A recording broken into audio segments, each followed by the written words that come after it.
Hello दोस्तों। आज हम पढ़ने वाले हैं कक्षा 9 अर्धवार्षिक परीक्षा होने वाली है 2025 के लिए। Very very important MCQ question. पहला सवाल है, निम्न में से कौन सा परिमेय संख्या है? परिमेय संख्या किसे कहते हैं? तो परिमेय संख्या उसे कहते हैं जिसे हम p बटा q के रूप में लिख सकते हैं, लेकिन q जीरो नहीं होना चाहिए। q जीरो नहीं होना चाहिए।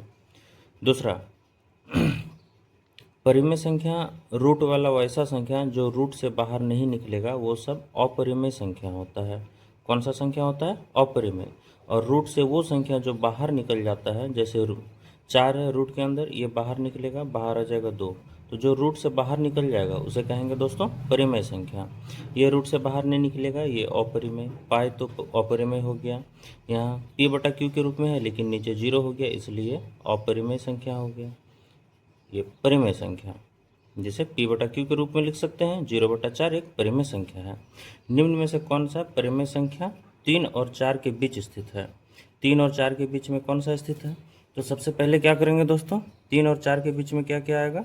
3.1, 3.2, 3.3, 3.4, 3.5, 3.6, 3.7, 3.8, 3.9। 3.2 को भाग देंगे जब 3/2 को तो आ जाएगा 1.5। 4/2 को जब भाग देंगे 2, 1/2 को यानी 2 से 1 को भाग देंगे तो कितना आ जाएगा? 0.5। और 7/2 को जब 2 से भाग देंगे तो कितना हो जाएगा? 3.5। तो 3.5 3 और 4 के बीच में है, 3 और 4 के बीच में है, तो 3 और 4 के बीच में कौन सा परिमेय संख्या है? 7/2। 6√5 गुना 2√5 किसके बराबर होगा? जब इस तरह का गुना होगा तो क्या करेंगे? 6√5 को गुना करना है 2√5 से, तो जो रूट के बाहर है उसको पहले एक साथ गुना करेंगे। यहाँ 6 बाहर है रूट से और 2 बाहर है रूट से, 6 और 2 को एक साथ गुना करेंगे, 6 दूनी 12। और √5 गुना √5, जब दो सेम संख्या रूट में रहता है उसको गुना करते हैं तो रूट हट जाता है, और 12 को 5 से गुना करेंगे तो हो जाएगा 60। सॉरी, 6 दूनी 12, 12 पंचे 60, 6 दूनी 12, 12 पंचे, सॉरी तो ऑप्शन नंबर बी में थोड़ा गलती हो गया था।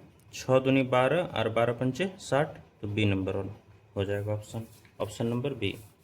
4 नंबर में चलते हैं। क्या है? 5√5, 5 प्लस √5, 5 माइनस √5, ये वाला इस फॉर्म में a प्लस बी इंटू में a माइनस बी। जब भी एक प्लस में और एक माइनस में रहे तो ये क्या होता है? पहले a है तो a का स्क्वायर माइनस, बाद में b है तो b का स्क्वायर, इस फॉर्म में आता है। तो इसको तोड़ेंगे, 5 प्लस √5 इंटू 5 माइनस √5, तो ये क्या हो जाएगा? पहले 5 है तो 5 का स्क्वायर माइनस, बाद में √5 है √5 का स्क्वायर, 5 का स्क्वायर 5 इंटू 5 25 माइनस √5 का स्क्वायर 5 हो जाएगा, और 25 में 5 जाएगा तो हो जाएगा 20। Option number A. 1/√2 का हर परिमीकरण कीजिए। हर परिमीकरण में क्या करते हैं? 1/√2, यानी कि हर में जो भी रहता है उसको ऊपर नीचे गुना करते हैं। ऊपर नीचे √2 से गुना करेंगे, √2 को 1 से गुना करेंगे तो हो जाएगा √2, और √2 को √2 से गुना करेंगे तो हो जाएगा 2। तो इसका हर परिमीकरण क्या हो जाएगा? √2/2। 64 के पावर में 1/2 का मान क्या होगा? अच्छा, 64 को हम क्या लिख सकते हैं? 64 को 8 गुना 8 लिख सकते हैं, 8 8 64, और 8 गुना 8 को क्या लिख सकते हैं? 8 के पावर में 2। अब फिर से इसको देखिए, है 64 के पावर में 1/2। 64 को 8 का स्क्वायर यानी कि 8 के पावर में 2 गुना में 1/2, ये दो कट जाएगा, बचा 8 के पावर में 1, 8 के पावर में 1 बराबर 8, यानी ऑप्शन नंबर डी। अब चलते हैं, 6 नंबर हो गया। Question number 7। क्वेश्चन नंबर 7 क्या कहता है? 2 के पावर में 2/3 गुना 2 के पावर में 1/3 का मान क्या होगा? जब आधार सेम होता है तो पावर को जोड़ देते हैं। 2 के पावर में 2/3 और 2 के पावर में 1/3, आधार सेम है तो पावर को क्या करेंगे? जोड़ देंगे। 2 के पावर में 2/3 प्लस 1/3 हो जाएगा, तो 2 के पावर में 3, 3 का लघुत्तम 3, 3 को 3 से भाग देंगे 1, 1 को 2 से गुना करेंगे 2, फिर 3 को 3 से भाग देंगे 1, 1 को 1 से गुना करेंगे 1, तो ये हो जाएगा 2 के पावर में 2 और 1 3 बटा में 3, 3 3 कट जाएगा तो हो जाएगा 2 के पावर में 1, 2 के पावर में 1 मतलब 2। Option number D.